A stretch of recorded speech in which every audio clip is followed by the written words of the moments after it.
Sorry मैं तो camera on नहीं कर सकता। Okay. I'm not at home. Okay, it's fine.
Okay, so we're live now. You can start your presentation.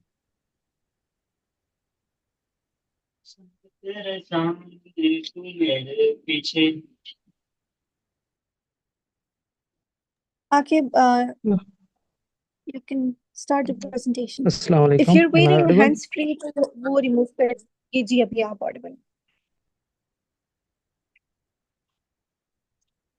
Am I audible? Now it's fine. Ji, yeah, now it's good. Hello. Okay. Ji, you're audible. Assalamu alaikum everyone. Okay. I'm starting, okay? जी, बिल्कुल, go ahead.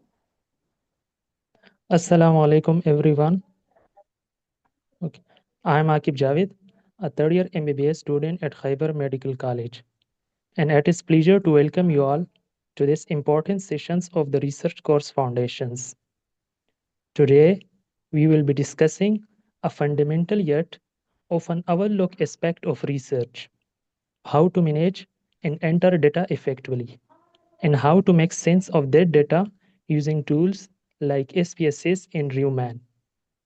Whether you are working on your first research project or looking to strengthen your skills, data entry is an essential step toward producing meaningful results. Our session is led by Maaz Bin Zahid, who bring valuable experience in research methodology and data handling. His practical approach have benefited many budding researchers, and we are glad to have him guide us today. The objective of the session is to understand the importance of clean, accurate data in research, learning about commonly used tools like SPSS and RevMan. Before we begin, a few guidelines. Please make sure to stay for the entire sessions to receive your certificates. Keep your microphone muted unless you are invited to speak.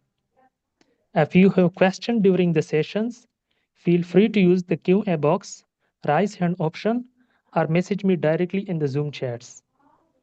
The session is being recorded, and by attending, you are consent to being a part of the recordings. Kindly ensure you have joined with your full name for attendance purposes. Let me now introduce our speaker, Maaz Bin Zahid, a final year MBBS student at Khyber Medical College, Peshawar, and currently is the mentor at the SRC KMC. He has presented his work at various national and international research conferences and has won several awards and recognitions for his excellent contributions. He has extensive experience in data management, statistical tools, and medical research. Maaz, we are honored to have you with us. The floor is yours.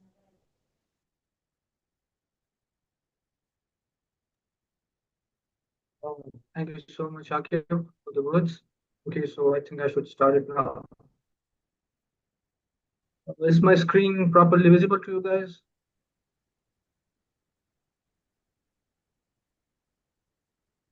Hello? Yes, the screen is visible. Yes, Okay. the screen is visible. Bismillahirrahmanirrahim. So starting off with the topic for today, that is the making sense of data, intro to SPSS, RevMan, and research tools. So let's start off with the learning objectives for today. So our first objective, that will be a very generalized type of topic about data entry. So like what are the data types, what are the categories of the data?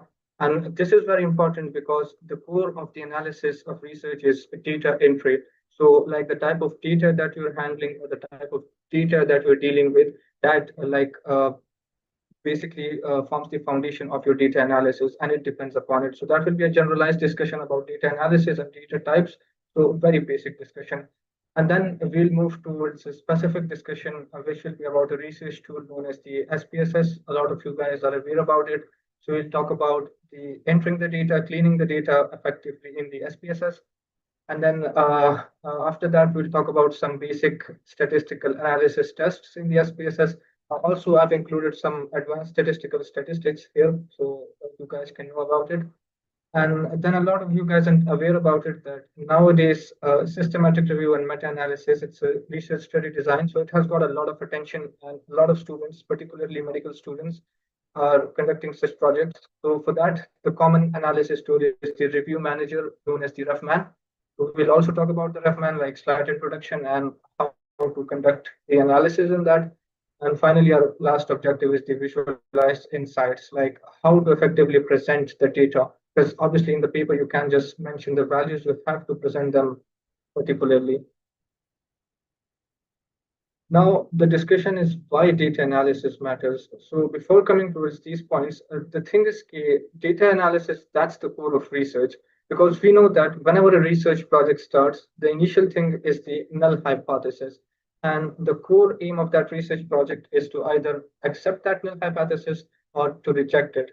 And the way we do that, and that totally depends upon our results, and results are generated from the analysis of the data. So that's one of the most important factors of data analysis, that it helps us to achieve our aims and to basically tell us to reject the hypothesis, the null hypothesis, or to accept it. So we can mention a lot of points about the importance of data analysis. I've mentioned some points here. So first of all, it gives you reliable results. So whenever you have something analyzed, so you know that this is accurate and you have done proper analysis. So these results are accurate and it gives you a sense of satisfaction that there is some form of evidence that you guys can put in the literature or can give the future clinicians or researchers. So it gives you reliable results. Second thing is it's evidence-based decisions. So even if someone can challenge your result, you can tell them that we collected this proper data, we did the analysis. So you have like a proper evidence to challenge that person, and you can use that evidence to form the discussion part of your research, where you can agree with other like published papers or disagree with them. So this is like a proper evidence with you, and it comes with data analysis. And then finally, publishable research. So obviously, there are many factors which determine the publication of a paper in a highly reputable international journal. But one of the more important factors is the data analysis, because if your analysis is like very rigorous and high quality, so obviously it will like impress the reviewers and they'll tend to be more acceptable to accept your paper. That is the importance. Now, this is a very basic discussion. A lot of people already know about it, particularly nowadays, as research is very common. But we'll still talk about it because it is the basis of data analysis. What are the different types of the data? So first of all, we have the nominal data, names. So this type of data contains letters, names, alphabets, etc. So these have categories, but these categories don't have any order. So example would be the most common one is the gender and the blood type. Now, what does it mean that without the order? So without order means that the categories are not related or connected to each other in analysis terms. So like if we look at the gender, so male and female in the context of analysis are independent of each other. Like they don't have any ascending or descending order in between them. So again, these are categories, but without any order. Then we have the ordinal data. So again, obvious from the name, that these are the ordered categories. So again, these have the categories, but there will be some kind of order between those categories. So for example, satisfaction level, the education level, you guys must have seen a lot of those Google form type of researches where there are like Likert scales. So these have these low, medium, high, etc. values, or strongly disagree, agree. So these have some kind of like ascending or descending order in between them. So these are the ordered variables. Now, both these top variables, the nominal data and the ordinal data, these are known as the categorical variables because these have categories. So this is one important thing to note because categorical variables are important in data analysis. Then the last two, interval data and ratio data. So there are many forms of data. You guys can search about it, but we are covering the basics here. So interval data, again, these are numerical data. So these contains numbers, but without a true zero. So for example, like IQ scores or temperature. Now, some might like say that temperature has like a value, like you can say that 0 degrees Celsius or degree Fahrenheit.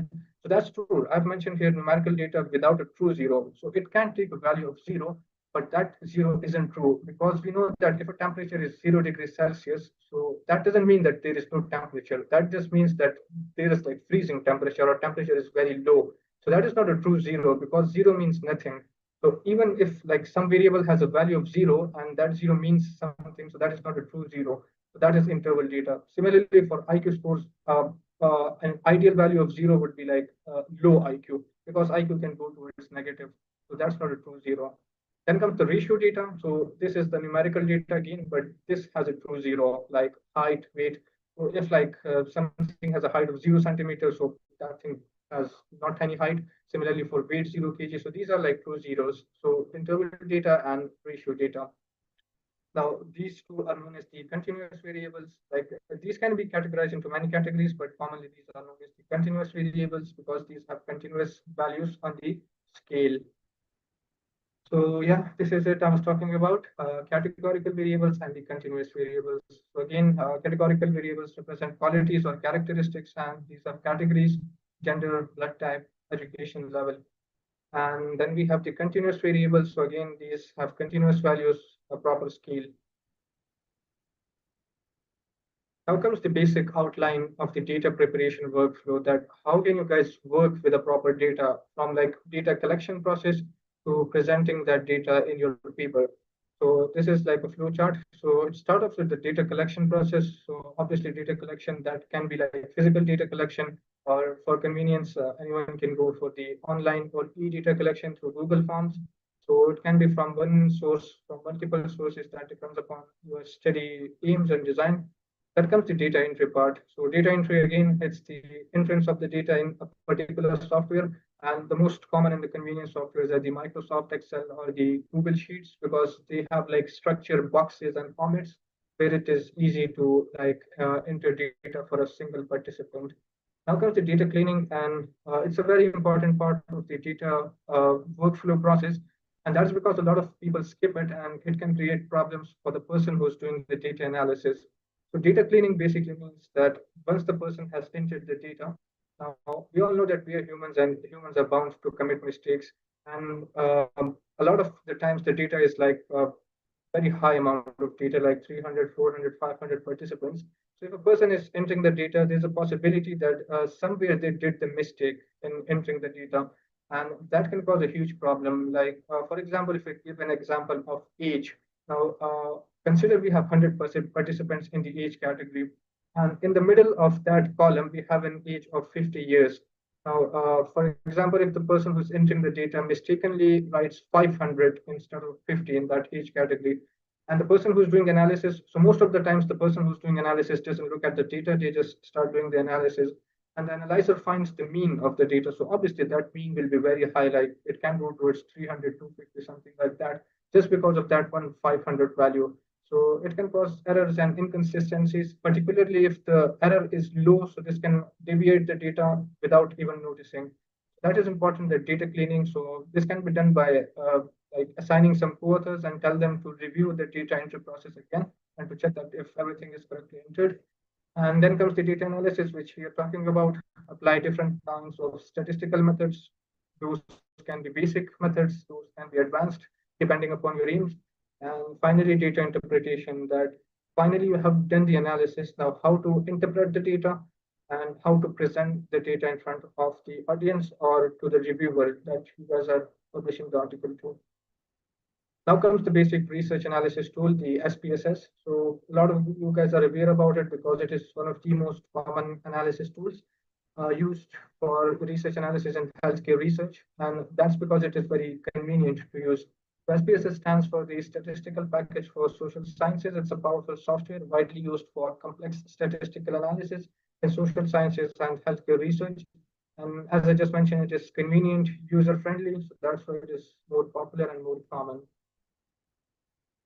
Now let's talk about the basic interface or the overview of the SPSS. We'll also look after the presentation, we'll also look at in person, like the SPSS. I'll tell you guys about the interface. A lot of you guys know about it, but still we'll look at it. But here is just a theoretical background of the SPSS interface. So these have the two main interfaces, the variable view and the data view. So the data view is just the main interface where you enter the data and you can just visualize the whole data that you have entered, like in the raw form of the data. So this is just the visualization part that you have entered the data. The main interface is the variable view. So here you can basically edit or change the characteristics of the variable. So like we talked about the categorical variables and the continuous variables. So you guys can change all of that here. Like if a data is continuous and SPSS mistakenly added that as categorical, so you guys can change it to numerical scale, like continuous variable. You guys can give some values or some labels to the data here, and also can like edit the decimal places and things like that. So this is like the editing menu for the variable, like to give a proper value or characteristic. And this is the like presentable or the data view where your data will like look like when you put it. So this is like that. So again, you define the characteristics, and here you just directly put input of your data. So data entry in SPSS, again, as I mentioned in variable view, you have the name column. So you have to create a short, unique name for your variable here, and that will be without spaces. So even if that variable contains like 2 or 3 words, so you'll have to mention here without the spaces, and that name will come in the top part of the data view. Then the type of the variable. So again, as I mentioned, numeric will be the type for continuous variables. Then string. So string is for categorical or nominal type of variables that contains any name. And then further, there are many other types depending upon the type of data that you guys are dealing with. Then comes the label. So label is like a proper name for that variable. So this is like the modified form of the name. So this label contains again the name of the variable, but you can give spaces here. So once you guys do the analysis and go towards the analysis menu, so there in the tables and etc., the label will come. So that will be like properly appreciable. So for example, if you had participant age, so this will come with the space in between it. But in the data view, it will show the name of the variable without the space. Then comes the values. So the values part is for categorical variables. So there are some statistical tests or analysis tests in the SPSS where you can't put the categorical variables, but obviously there could be like your aim that you want to analyze that categorical variable in that analysis test. So for that, you have to use a trick, and that is that convert that categorical variable into a numerical variable, and that could be done by assigning different values. So like if you have male in the gender category, you can assign it a value of 1. But you have to tell SPSS in the variable view that this 1 means male and this 2 means female. And in the analysis menu, they will mention like male and female values based on the 1s and 2s you have put in the data view.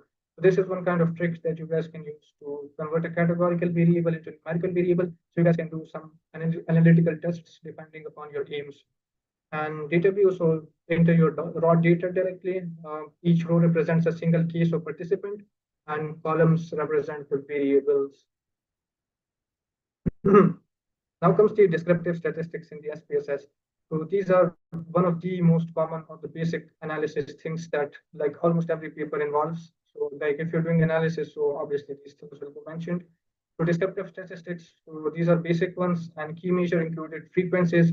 So frequencies tells us about the counts and the percentages of your whole data. So like if you're dealing with gender, so you can count like the whole gender numbers, like how many males are there, how many females are there, their percentages, etc.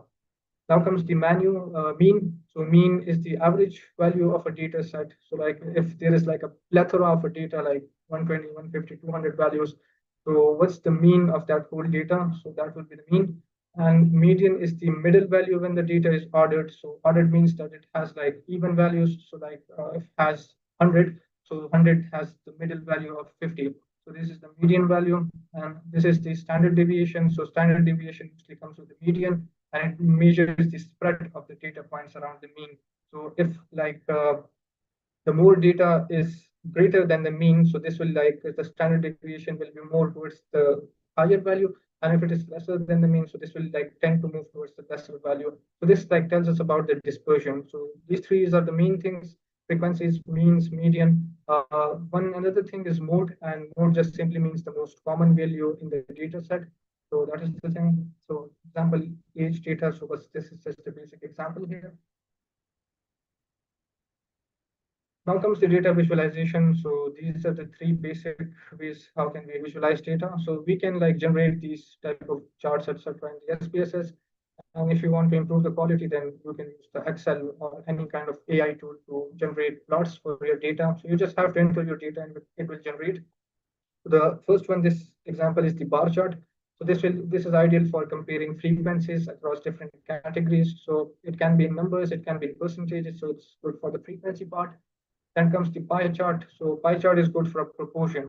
So if you're taking one proportion out of a whole thing, so it's better to visualize it in pie chart because it just looks like a pie and can like take proportions out of a pie. So this is like good for those things, for ratios, proportions, etc. And this is the histograms. So histograms is good to show distributions of continuous numerical data. So if you have like numerical data, like for example, 150, 200 values, so the distribution of data is like well visualized in the histograms because this has like a proper bell-shaped or skewed type of curve, which we will talk about later.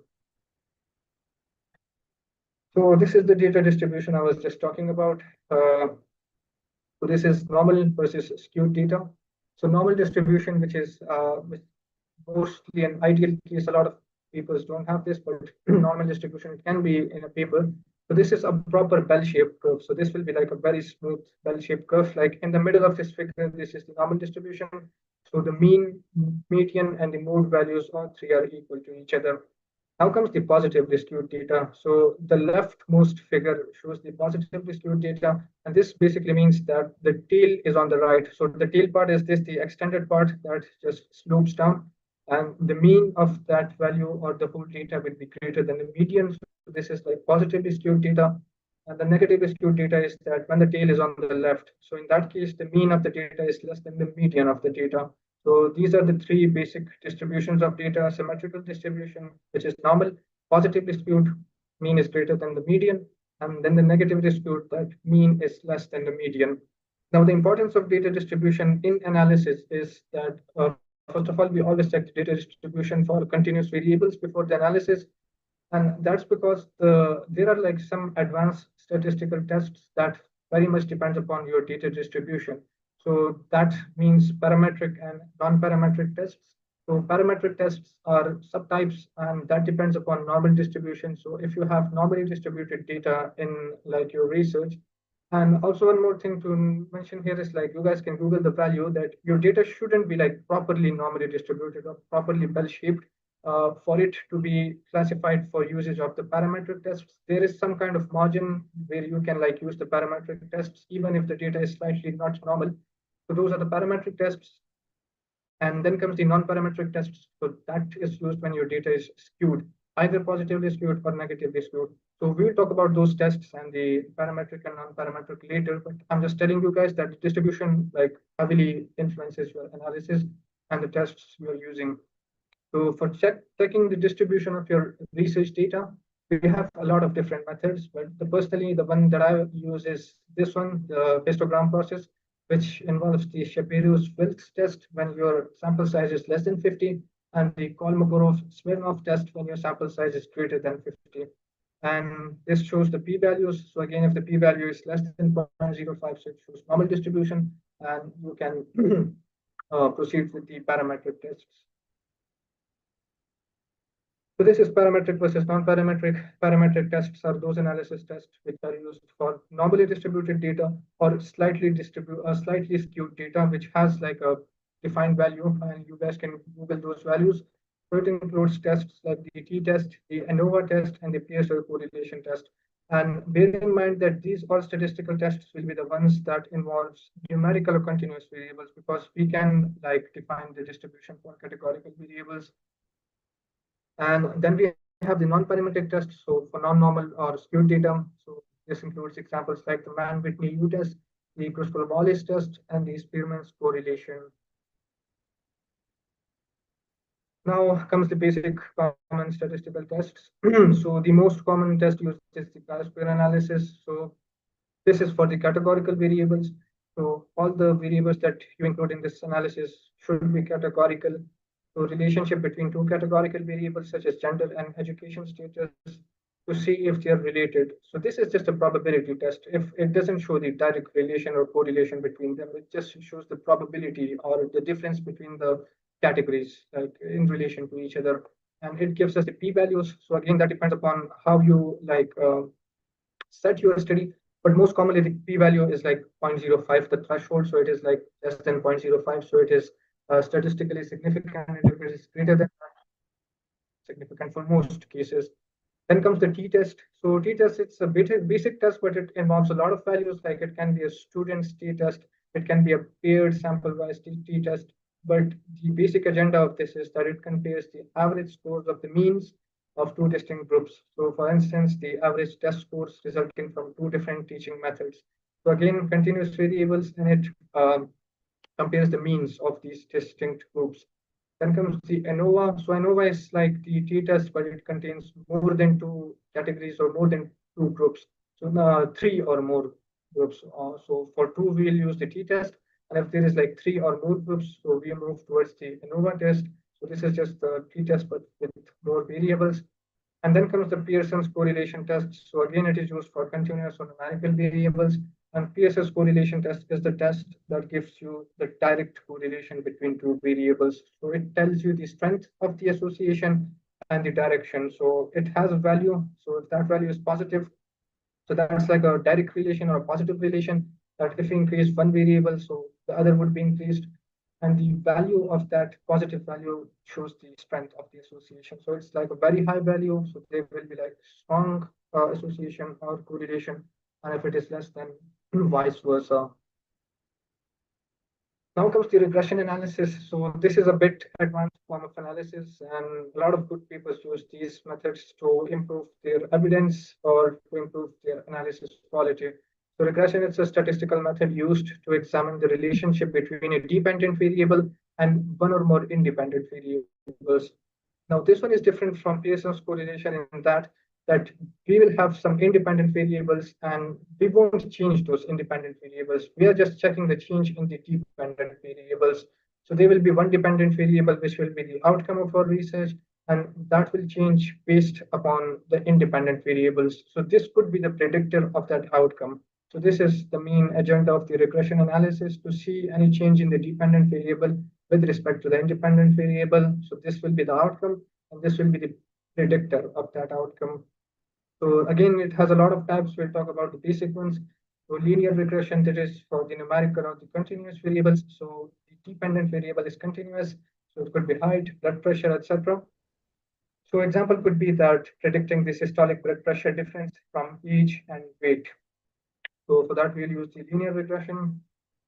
Then the logistic regression. So in this case, the dependent variable is binary. So it will be categorical, but binary. So it will contain only two values, like yes or no, disease or no disease, satisfaction level high or low, etc. This type of binary associations. So predicting the diabetes status, yes or no, from BMI and age. So example, so there is no restriction on the independent variable. It could be anything, but the dependent could be binary here, and it could be continuous in the linear regression.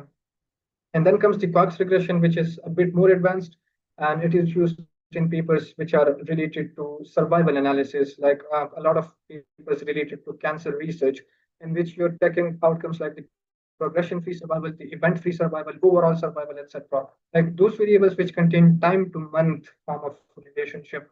So again, the dependent variable is time to event, as I mentioned. So survival time, which would be progression-free survival, overall survival, and time to relapse. So it could be like relapse, survival, etc. So example is progression-free survival.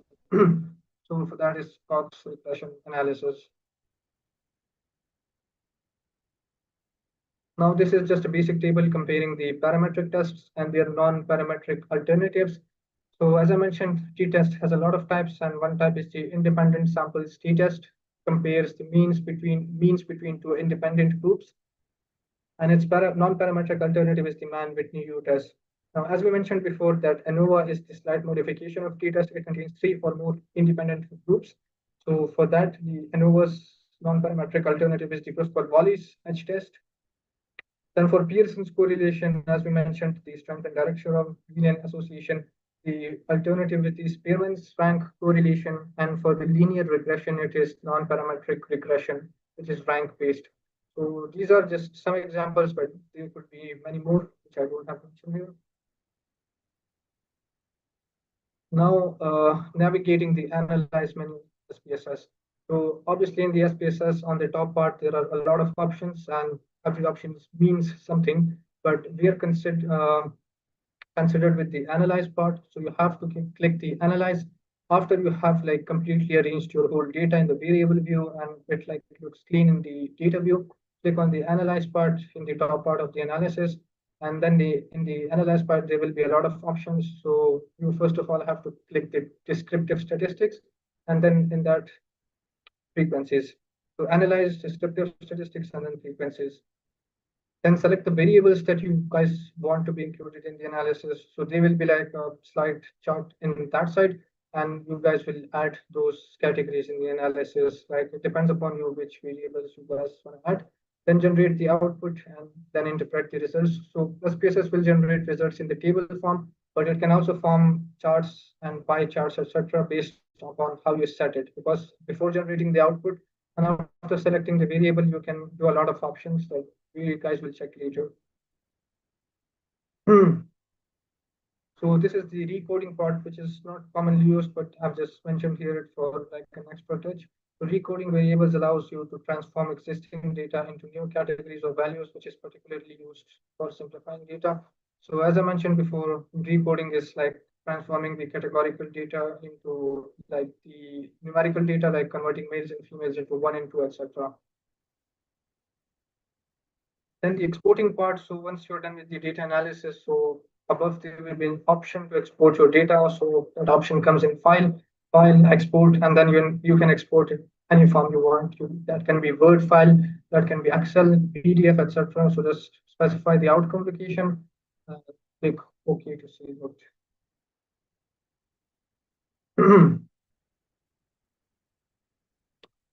So this was it about SPSS. Now we will look a bit like in live example about SPSS.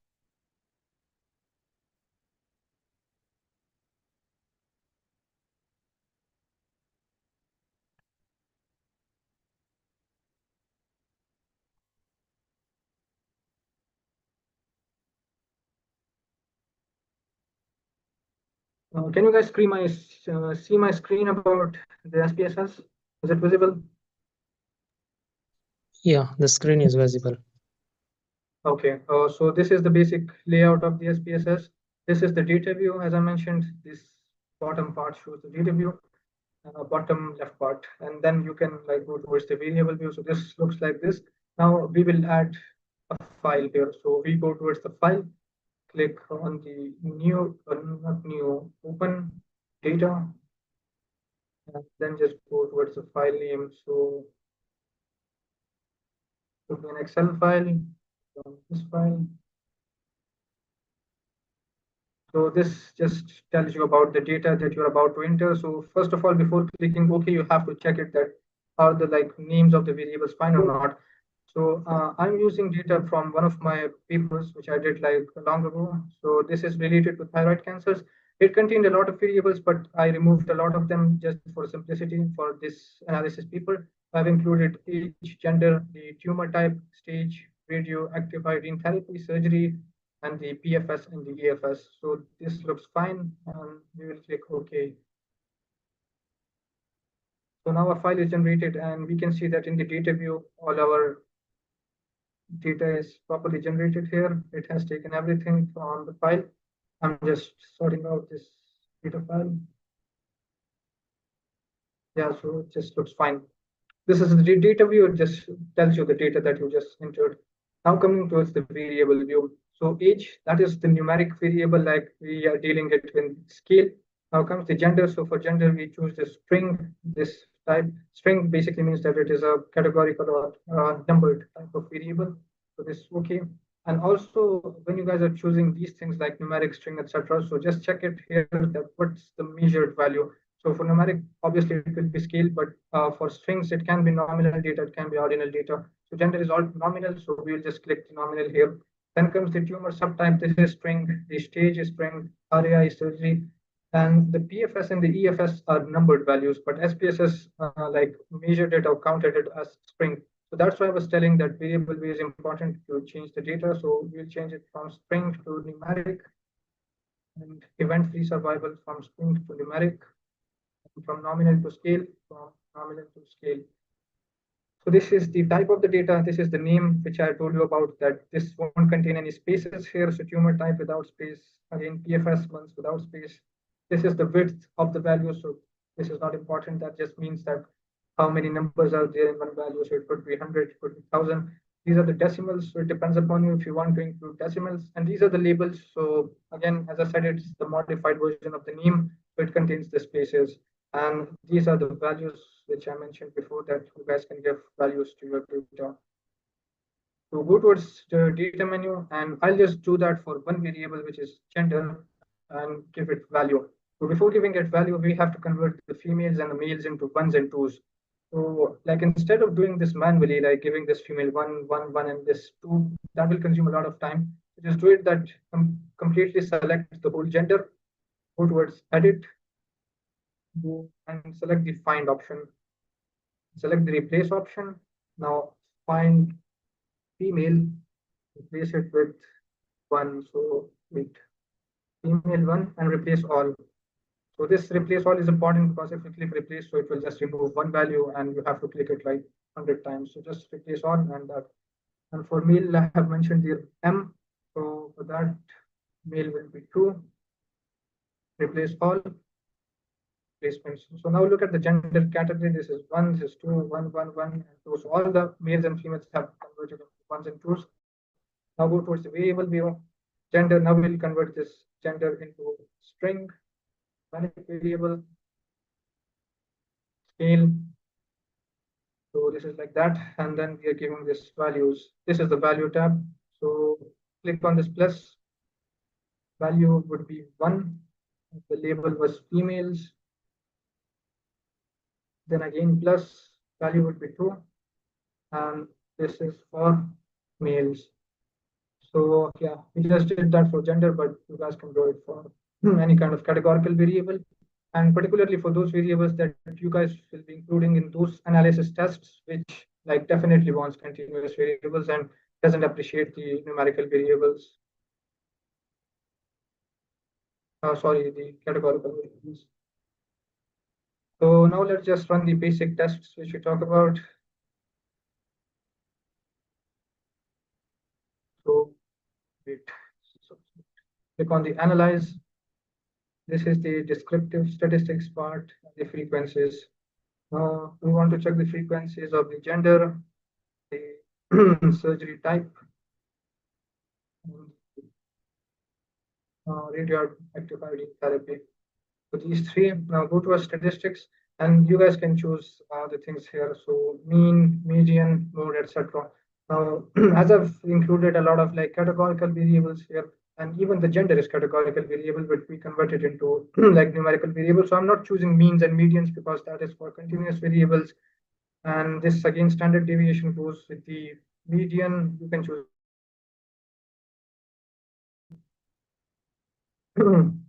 click OK. So this is the output view.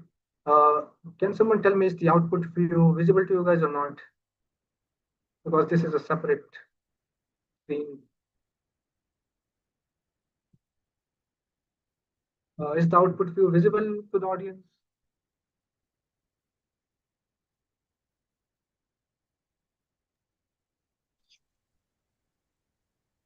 Screen पे तो कुछ Hello? Ji? Okay, I have to share this as well.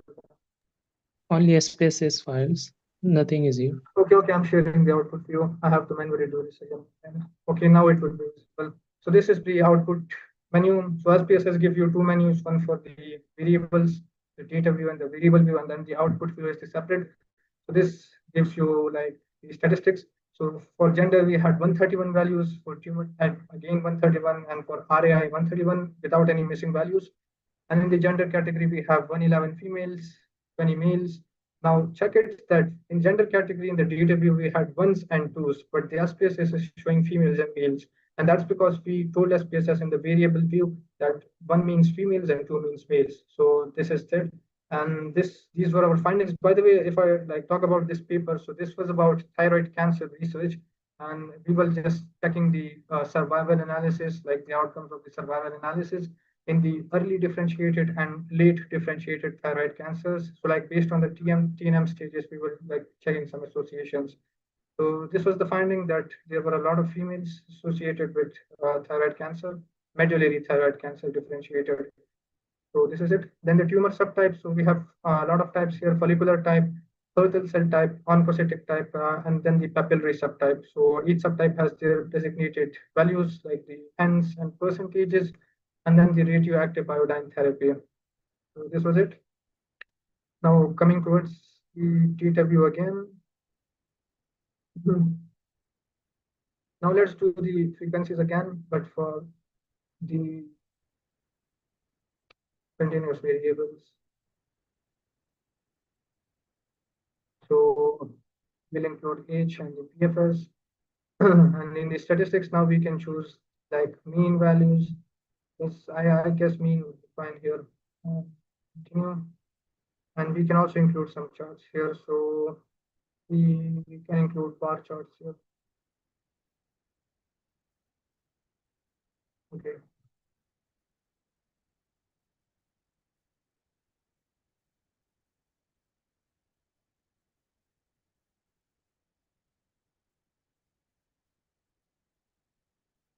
So this is the frequency table. So obviously, a lot of people don't do the frequency analysis for continuous variables, and that's evident here because like, there are so many age values here that for each value you can mention the frequencies. So obviously, you just mentioned the whole frequency for continuous variables. And for PFS, we have a lot of values, frequencies, percentages, etc. So for these things, we don't calculate the frequencies and percentages. A lot of the times we just mention the means and the medians. If I check, yeah, this is check here. SPSS has calculated the means. So this will be above the frequency table. So in the frequencies, we can check that H has 131 values without any missing value, and PFS has one missing value. So a total of 130 and one value is missing.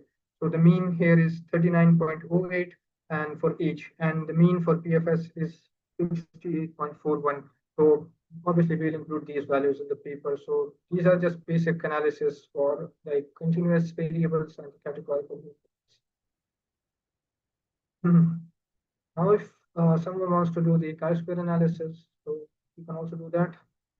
So go to analyze, again, descriptive statistics, and then the cross tabulations. Now, what does cross tabs mean? So cross tabs, again, it like shows frequencies and percentages, but those frequencies and percentages will be in relation to categories. So for example, if we have gender male and female, and we have the education status as high and low.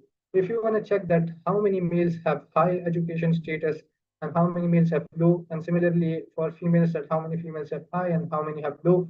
So in between category differences of percentages, we use the cross tabulations. So if I include the radioactive iodine therapy and I include the gender here, like what was the distribution of radioactive iodine therapy with the gender? So this will be the cross tabulations, but again, we have an opportunity here to do the chi-square analysis. So click on the exact here, and yeah, this is like selected, not exact statistics. So we have to choose here the chi-square statistics. Now there are other tests. So these are like out of our scope, and these are like very high caliber, but the common one used is chi-square, so we use that. So you can choose row and column for either of the variables and just click Okay.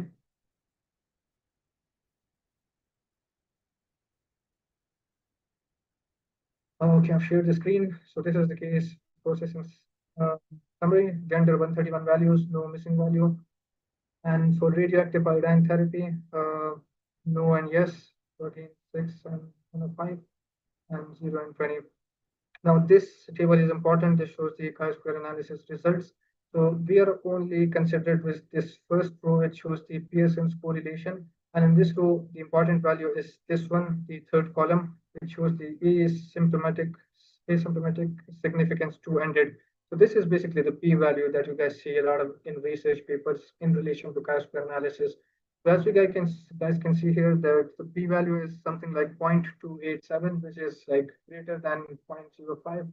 So the relation is insignificant here. So the probability relation between the RI therapy, which is the radioactive iodine therapy, and the gender distribution is non-significant. So there is like not that much difference. So this is just the chi-square analysis. You can do this for categorical variables.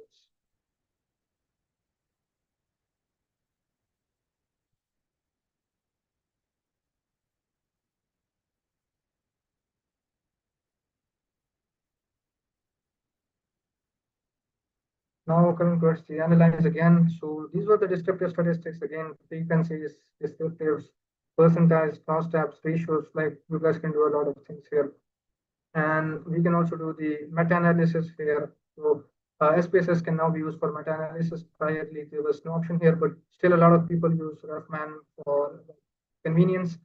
And we have the regression models here, the linear regression model, and we also have the binary logistic regression, as we mentioned before. So these are the regression models that you guys can use. So like we can choose the regression models here. So for example, if we have the category of surgery as the covariate, we choose radioactive iodine therapy as the dependent variable here.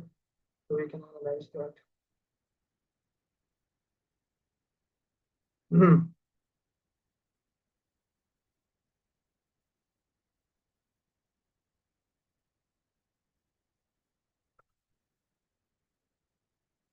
So I guess you guys can see the screen now. So this just starts off from here. This is like the whole analysis pattern for the logistic regression.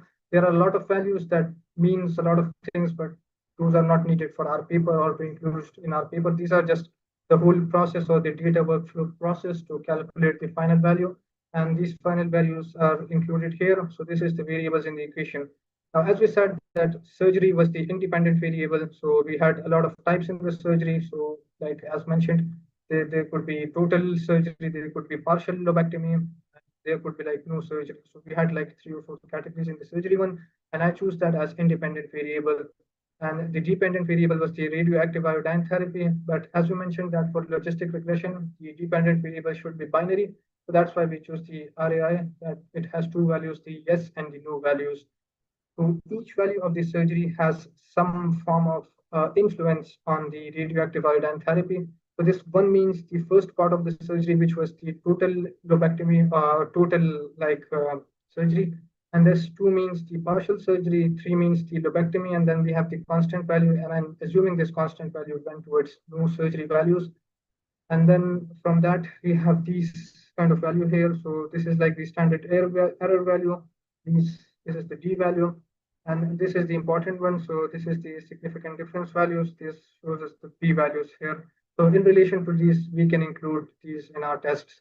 The important value here is this B value. So this shows us the relation. As we can see here that for the first part of the surgery, this is a negative like value. So this is kind of an inverse relation. And again, there is a negative value inverse relation. And this one is the positive. So this is a direct relation. So between the categories of the surgeries, in relation to RAI therapy, the first part of the surgery category is negatively related with a mild relation, and second part of the surgery is again negatively related but with a stronger correlation because this value is like greater.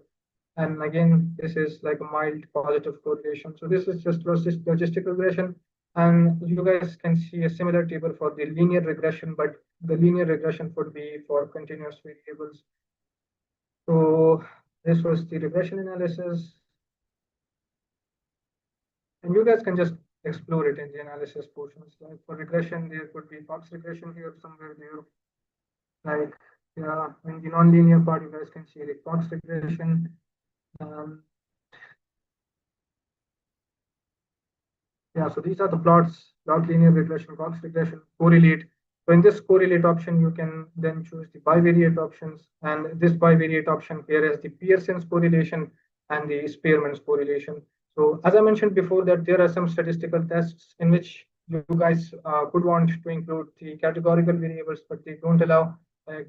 Gender is a categorical variable, but we can convert it into an continuous variable. So that's why it is included here, while the other categorical variables aren't included here.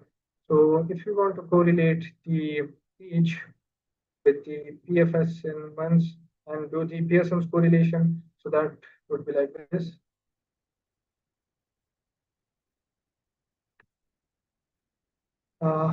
Sharing the outcomes. Yeah. So again, this is the table we are concerned with. So this is the age, this is the PFS. So these two values are similar to each other, just mentioned like in a diagonal value. So Pearson's correlation value for PFS is point, I guess this is 0.189, yeah, 0.189. And again for PFS, this is mentioned 0.189, but in a diagonal view. So this means that it's a positive relation, which it means direct relation. So if we increase the age, so the PFS in months increases, but there's like a mild form of direct relation because 0.1 it's a very low value, so this just tells us that. And this significant two-tailed value shows us the p-value. So this p-value is less than 0.05, so this is a significant correlation, like this is 0.03. So this is the Pearson's correlation. And let me show you guys one more thing. Wait, let's go towards the view. So analyze, correlate, bivariate. And as you mentioned, those parametric and non-parametric tests. So Pearson's correlation for parametric tests and Spearman's correlation will be for non-parametric tests. Now, as I have encountered this data, so I know this data is normally distributed, so that's why I went with the parametric tests. But for non-parametric tests, you guys should use, for skewed data, you guys should use the non-parametric tests. So this was it all about SPSS. I think I have covered all the basics about it. There are many much more advanced things about the SPSS, but the theme of our whole presentation is the basic analysis. So that's why I went with it. I still included some advanced things just to give you guys an extra touch, but you guys can always like look for some YouTube videos for advanced data analysis, or any one of you can like reach me out to ask something. So I guess we are done with this whole SPSS interface. And let's move towards the presentation again.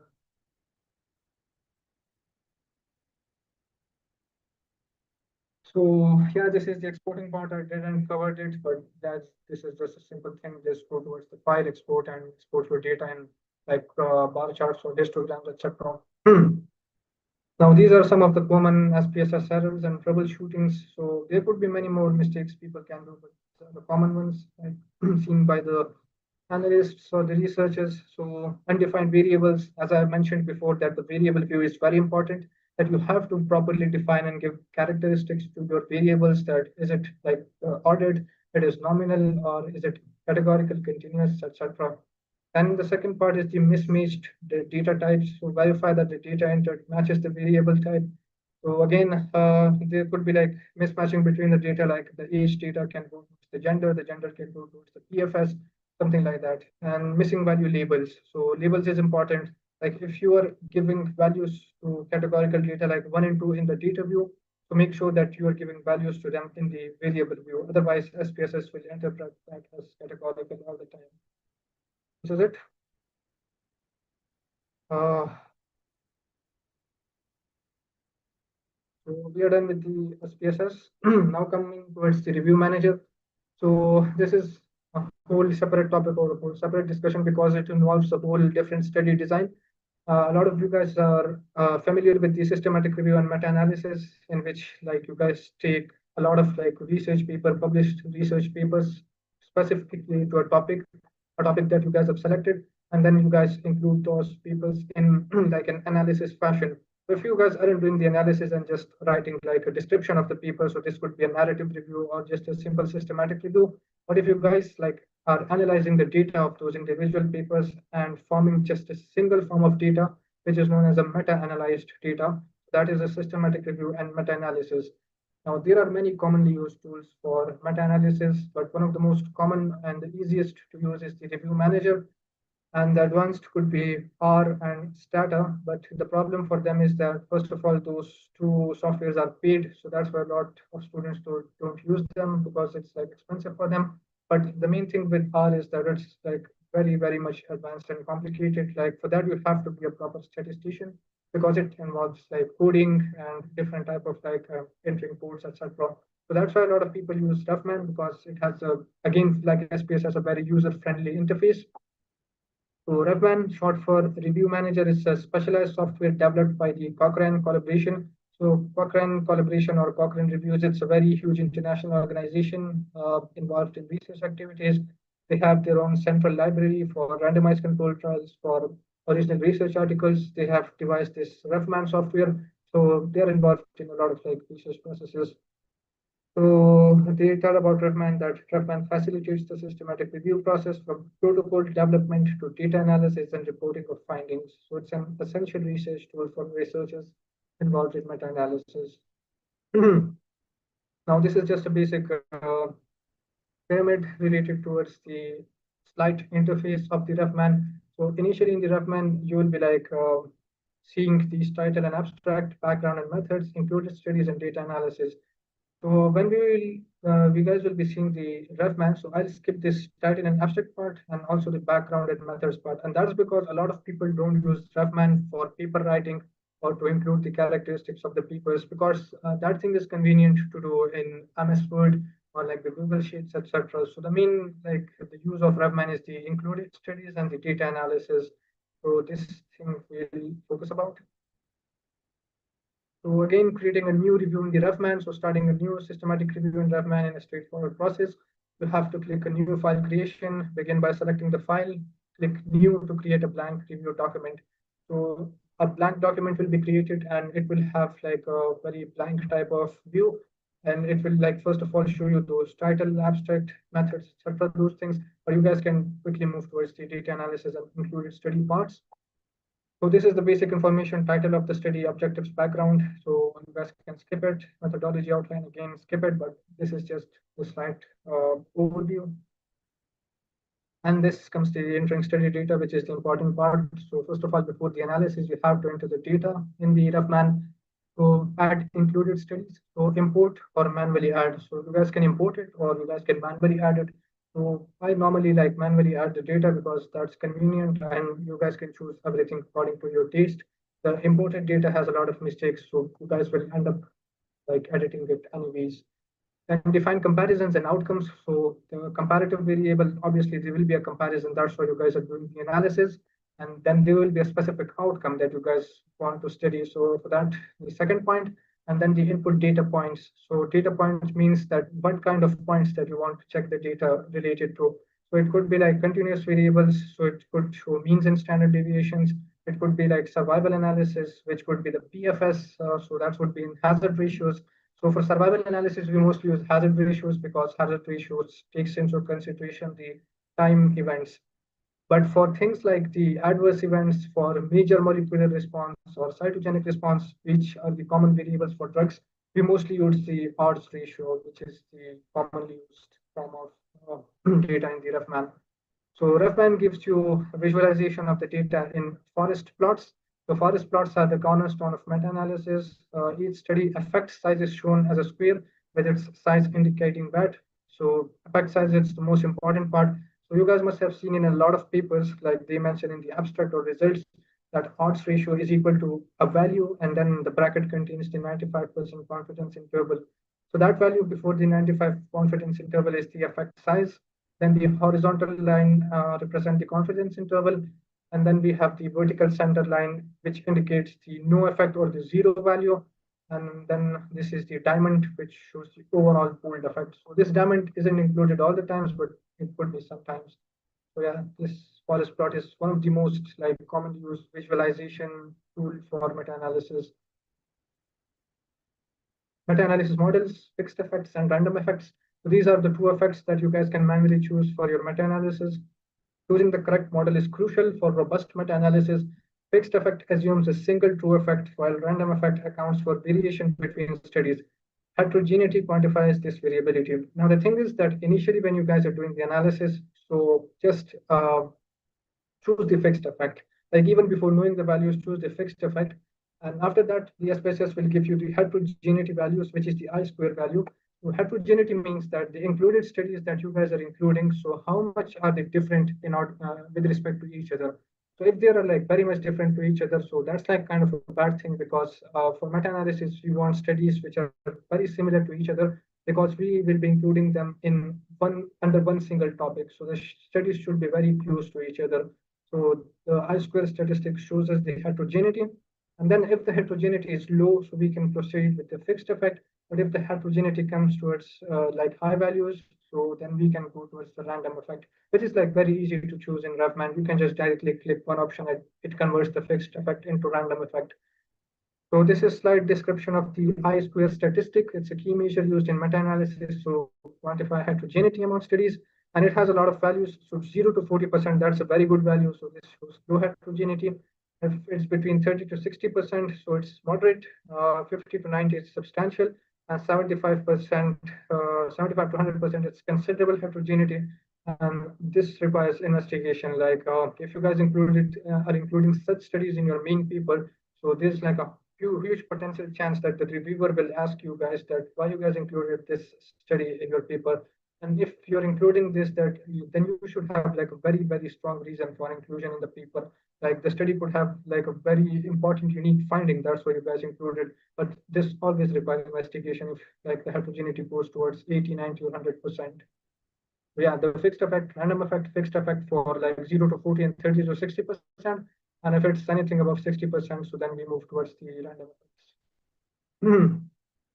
Again, this is the just exporting part. Like you guys did the analysis and you want to export the forest plots or any kind of data that you've done. So this is the like exportation data. So file, print, export, and you guys can generate it in PDF, in Word format, etc., anything like that.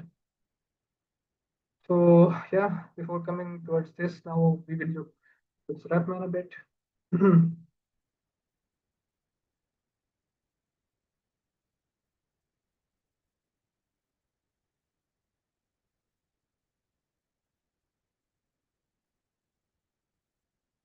Just give me some time. I'm opening the RevMan file.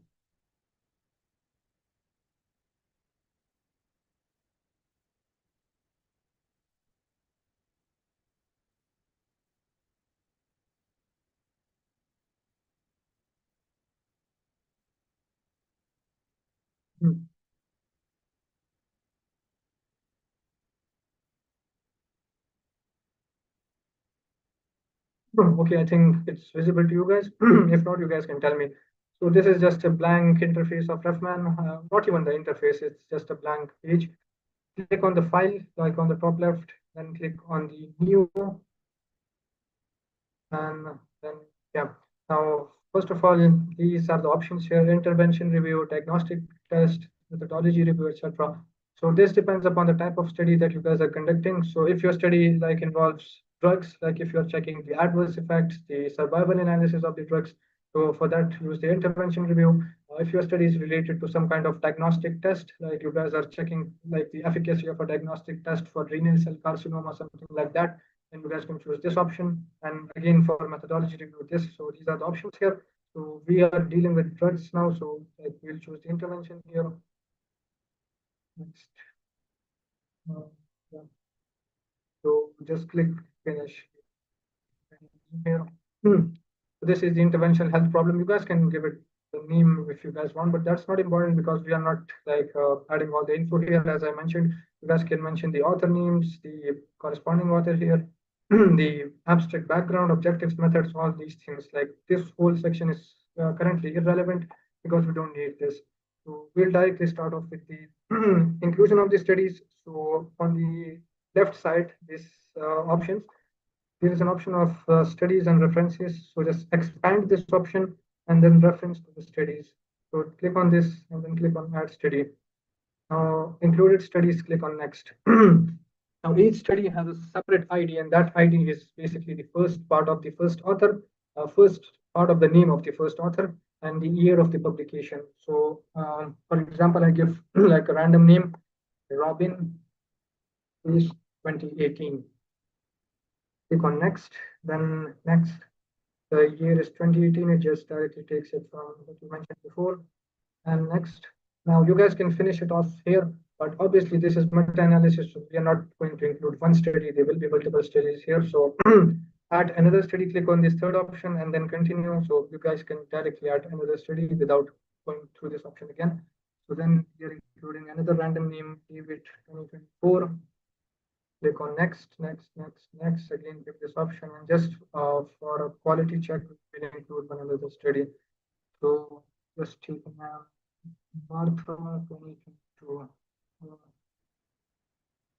So next, and finish it off. So yeah, now the studies are included here, and you guys can see it in the interface. The David, the Martha, the Robin, all the studies are included.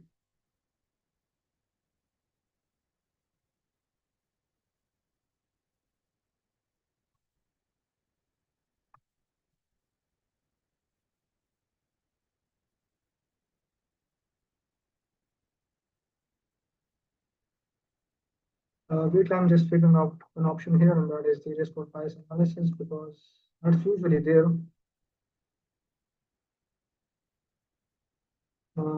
Let's just do that again. So new file.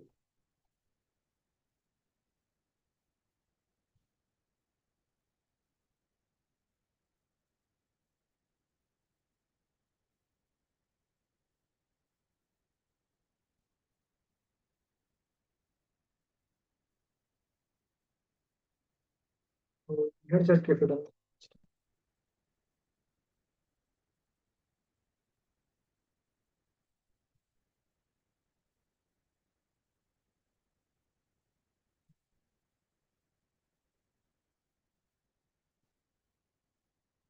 Oh, okay.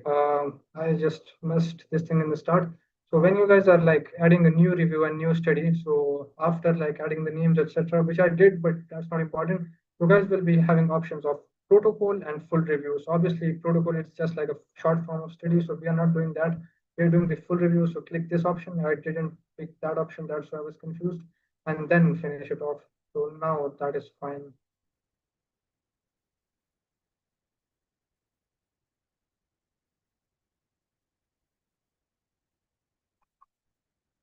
So yeah, now we can include studies here.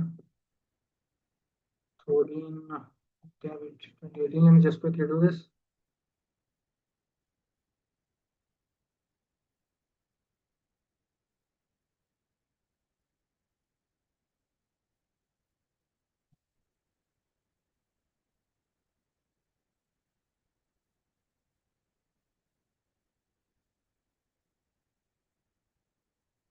Okay, now that's fine. You guys can see that. Now, we didn't cover this thing in the presentation because that was like not the discussion of the presentation. We were talking about data analysis, but one of the characteristics of the meta-analysis is the inclusion of the risk of bias table. And risk of bias basically means that how much is the risk of statistical bias in the studies that you guys are including. So I'm assuming you guys know about the research bias and the types of research bias. But if you guys don't know about it, you guys can watch any YouTube video. I would have covered it myself, but that's a very long discussion, and plus that's not the part of our presentation. But like the risk of bias table is in front of us, so that's why I'm just taking this opportunity to talk about this a bit.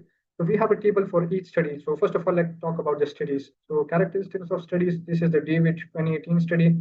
It has the methods, participants, etc. We didn't fill this info as I mentioned, not needed. So that's why we're skipping this. This is the risk of bias table, and it has like a lot of subsections. So we have two categories for the selection bias. This is a type of bias, selection bias, and it has two types: random sequence generation, allocation concealment. Then we have the performance bias, the detection bias, the attrition bias, and something like that. So each bias is then further divided into three types: the high risk, low risk, and the unclear risk. Now, the thing is that for checking each of these biases, you have to, or any other co-author that is like considered to do these things, that person has to read the whole paper and has to check all these things here. So like if the person is checking the selection bias and the person has read the introduction, the methodology, the results, and the discussion, and the person thinks that the selection bias is like high risk. So high risk means that it's like a red flag. So you'll include it. But the thing is that even if it's a red flag, you have to include it because if like the reviewer catches that thing that you guys have like intentionally written a wrong thing here, this could be a wrong thing. So mentioning a high risk isn't that much of a big risk until and unless all the types of biases are high risk or like 80% of them, then you have to either change the study or should have like a proper reason for that. So we'll just pick random things here like low risk, unclear risk, low risk, low risk, high risk, and unclear risk. Now the thing is that from these values we will be generating a risk of bias figure. Now that figure will generate three type of colors: the green color for low risk, the red color for high risk, and yellow for unclear risk. But the thing is that if you guys generate a table now, so that will like show blank spaces for the unclear risk. And that's because for unclear risk, we have to mention something in support for judgment. So that could be like any form of thing you guys can mention here. This could be the judgment that you guys want to put that the risk is unclear because the value wasn't mentioned in the paper or something like that. So I'm just saying not included. So for low risk and high risk, you guys don't have to write any judgment that will be included in the table or the graph, but for unclear risk, you guys have to mention. So this is also unclear. So just mention not included and then the table will show or the figure will show it as yellow. So this is the first study and then the second study. So low risk, just randomly select these values. But if you guys are conducting a paper, then these doesn't have random values. You guys have to do the proper read of the paper and then select the values.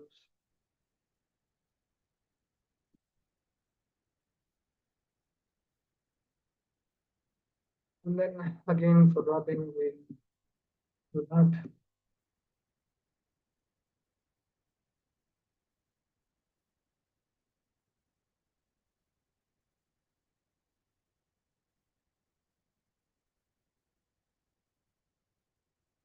Okay, so we are done with the risk of bias setting. Now, to check the graph of the risk of bias or the figure, so right click on this figures portion and then click on add figure. And then you have to click on this risk of bias summary, not the graph. The graph just shows like some form of lines, which most people don't include. The summary is like a better option. So click on next, click on finish. So this is the risk of bias assessment. Okay, so I think for Robin, we missed Arthur, we missed a couple of things. What we missed here? This thing. This thing I was mentioning that if you don't like the unclear risk, it will just show blank values there.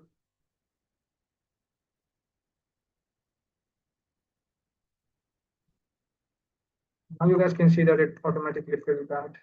These two are blank and now these are filled. So red values for high risk, this yellow for unclear and green for like low risk. So this is just a figure you guys can copy it from here and paste it directly into your paper. So risk of bias, it's a very important part of meta-analysis included in the methodology review.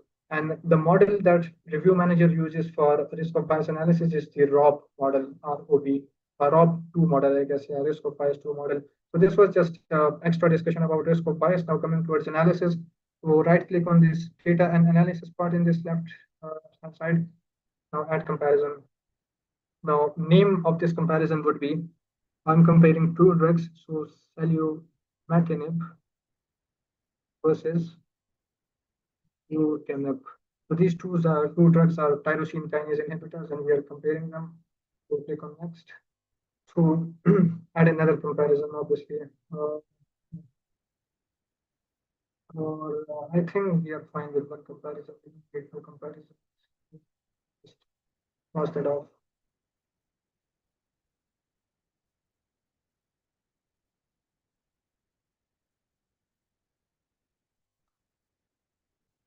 So, okay, now to click this option, add an outcome under the comparison. I just misinterpreted that. Outcome is important because obviously there should be some kind of outcome that we are analyzing. So continue. Then this is the outcome type that I was talking about. So dichotomous outcomes, they basically take two values like the events and the total number of events. So particularly in a lot of papers that you guys will take the data from. So this form of data will be available that events and the total number of events. So events means that, for example, if we have PFS, which is the progression-free survival, so how many of the participants reached the mean value of the PFS? So for example, if out of 100, 60 of them reached and 40 didn't, so total number would be 100 and events would be 60. This is dichotomous, and this is then continuous for means and median like values. OE and variance, like again, these are for different things, but we will choose the generic invariance variance. Now, you guys can choose dichotomous or you guys can choose generic inverse variance if you have the odds ratio included in the paper. The basic difference is that if you guys directly have the odds ratio values, so just pick up this. But if you guys have the events and the total number of patients, then just choose dichotomous. But the example that I'm using, so we have like directly the odds ratio for the outcome. And by the way, the outcome would be treatment-related adverse events. So for that, we have the odds ratio like already. So for that, I'm using generic invariance variance. So the name again is the salimatinib versus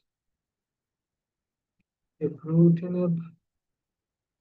So yeah, the inverse variance is like chosen right here automatically. And as I told you guys that like directly choose the fixed effect, which is the selected option, and we can choose random effects later based on the heterogeneity. And as I guys told you about that inverse variance is related to the odds ratio, so this is just a directly picked option here. And these values are totally fine. You guys don't have to change this, just the steady confidence interval, etc. Next. Okay, so this is the table where you guys will include the studies and values of the studies, and this will be the area where the forest plot will be generated. So for that, first of all, we have to include studies. So click on this option, which is the add study option, and we are including all these 3 studies. So include all 3. Yeah, so all these 3 studies are included. Now, first of all, unclick on this David 2018 and click on this calculator type of sign. So in this calculator, you guys can have like values. Now, the advantage for this, like the generic inverse variance type of thing, is that you guys can like also include the events and non-events and total values here. So if you guys have the events and total number of patients, so you guys can include that here. So if the total number of patients is 100, events is 60, so 160, and non-event would be 14, and this will calculate the odds ratio. And even in the odds ratio, we have 2 choices. We can either include the log of the odds ratio, which is like very uncommon in the papers to directly write that. So they will just give you the odds ratio. So you mentioned the odds ratio here, the confidence interval start and the confidence interval end here. So start is the minus confidence interval and end is the positive confidence interval. So these 3 values are needed, and it will calculate it for you like immediately. So I'm just checking the values that I have from people. So yeah, we have the odds ratio value of 2.5 here. Low confidence interval is 1.1 and the high confidence interval. So okay, this is the thing. If you like the odds ratio and the low confidence interval, it will automatically calculate with 100% accuracy the high confidence interval. So you guys don't even have to write this. Just mention these 2 values, and this will calculate the high confidence interval for you. So just update data table here. So you guys can mention it. You guys can see it that it directly converted that odds ratio that I just mentioned there into log of the odds ratio and the standard error. So this is like a very user-friendly software. And for this study, so select this one, mention this. And for that, we have the odds ratio of 2.8 and the confidence interval is 1.3. So it directly calculates the highest one and updates the study. And then for this third study, we have the odds ratio 3. Confidence interval is 1.9, and it calculates the highest one. Okay, by the way, the outcome that you guys are dealing here with is the treatment-related adverse events. So the treatment-related adverse events means that the drug that is in adverse events if the odds ratio is high. So in all the 3 cases, the odds ratio was greater than 0. So this means the first drug that we included, which was the salumetinib, had a higher chance to cause adverse events. So that's why it's not a safe drug to use. It's like the book. So these three were the individual odds ratio that we included 2.5, 2.83, and this is the value that we will be using in the paper, which is the pooled odds ratio. So this is 2.86. So these three studies combined odds ratio is 2.86 with a confidence interval of 2.01 to 4.07. This is the chi-square value, which is 0.15. The difference the I-square statistics. So you guys can see here the I-square statistic is 0. It is a very ideal value. These three studies are very much connected to each other. So we guys don't have to use the random effects model. So this is the option here. This is the fixed effect, this FE. And if you click on this, so this changes into random effects. So currently we are just using the fixed effects because the heterogeneity, which is the I-square value, is 0. So in the paper, you guys need this value, the pooled odds ratio, the heterogeneity, which is the I-square statistics, and sometimes you guys can use the chi-square test as well. Not the chi-square, the p-value. This is the p-value. So this is a significant correlation. And then this is the forest plot that I mentioned. So there are options from which you guys can remove these three values. These three values are for these individual things, but we are considered with this value, which is the diamond, and then diamond shows the pooled odds ratio, which we mentioned here is this 2.86 with a confidence interval.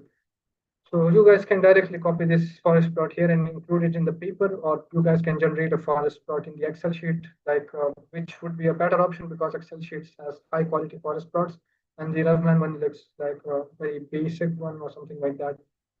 So this is the basic analysis in RevMan. You guys can do the same thing for hazard ratios, for any kind of means and medians and standard deviations. Just choose the specific values in the data analysis part. These are just three studies that I included. You guys can include 4, 5, 7, any studies that you want. Just pick this option, calculator, and in the calculator, just include the values. Or you guys can just put the events and total values if you don't have the odds ratio here. So I guess that was enough for the RevMan.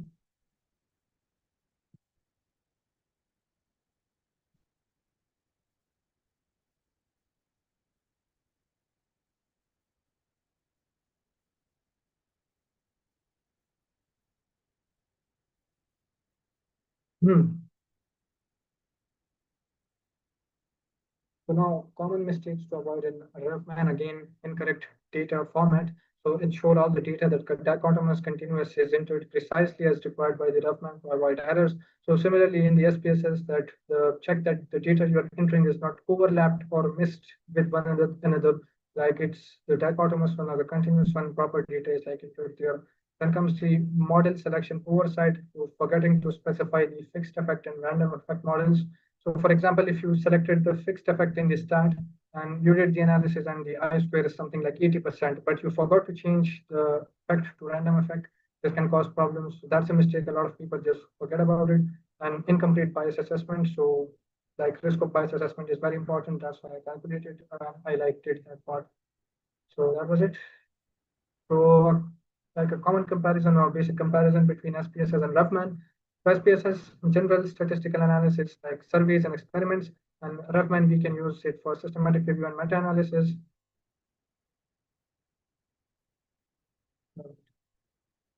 And outputs, so tables, charts, and regression outputs. And for RevMan, there are forest plots, summary tables, and risk of bias graphs.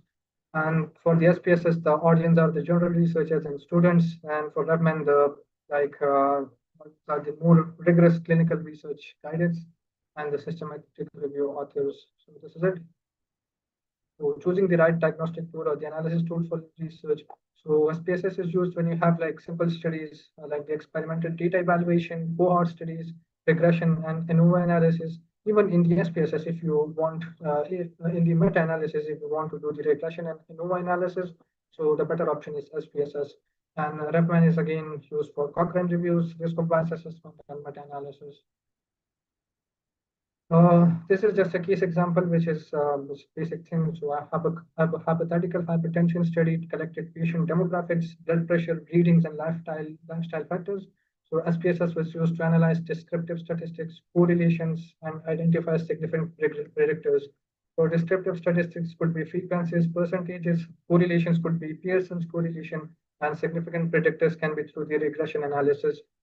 And then RevMan can be used for randomized controlled trials on different antihypertensive mechanisms, medications.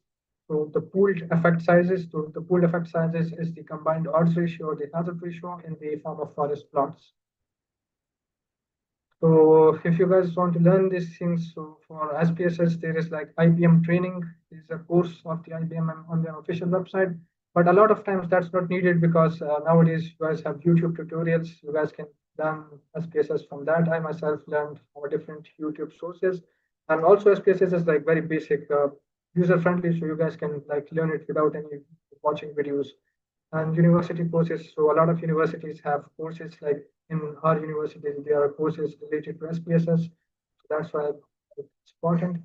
For RevMan, the Cochrane library have their own handbook for RevMan reviews, the Cochrane training on their website, and a lot of community forums like Reddit, Facebook, etc. You guys can learn things from there. So sometimes, like in community forums, you guys learn a lot of new things that you guys can't learn from a lot of other sources. So thank you so much, guys, for today's session. I guess I covered the whole data analysis plan really rigorously, and there wasn't like anything missing. So you guys are free to ask any questions right now. Thank you so much. Thank you so much, Maaz, for that informative sessions. We will now take questions from the audience. If anyone has questions, please type in the chat box and we will address them one by one. Thank you.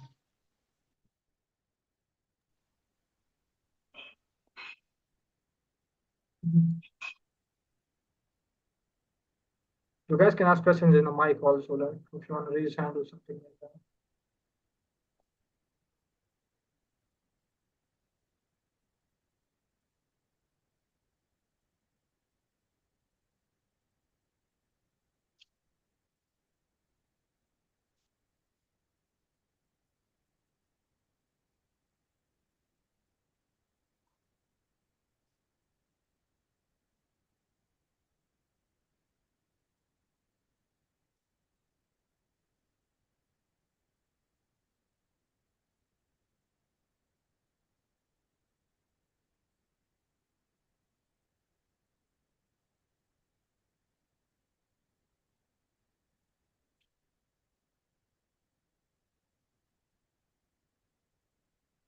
If there's no questions, so then we are gonna to close the sessions.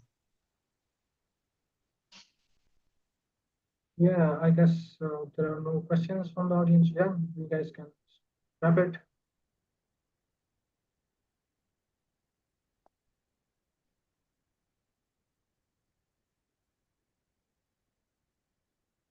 You're welcome, Sarah.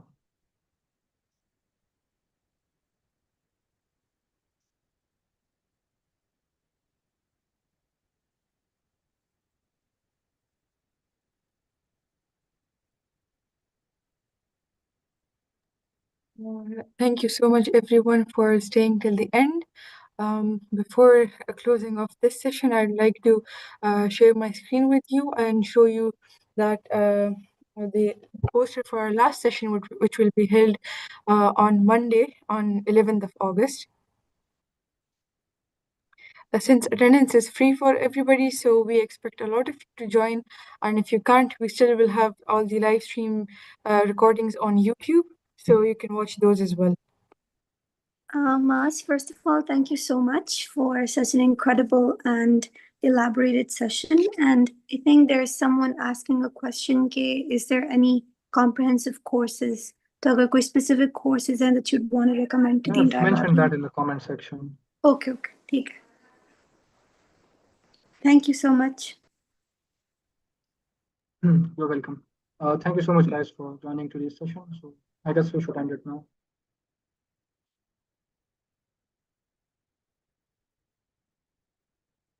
As we are closing today's sessions, I would like to thank all of you for your active participations.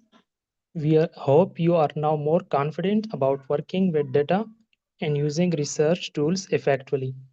And stay tuned for our upcoming sessions in the Research Foundation course series, which will be held on 11 August. The session will be centered around manuscript writing, which will a crucial step to present your finding to the words. The speaker for the sessions will be Asad Khatak.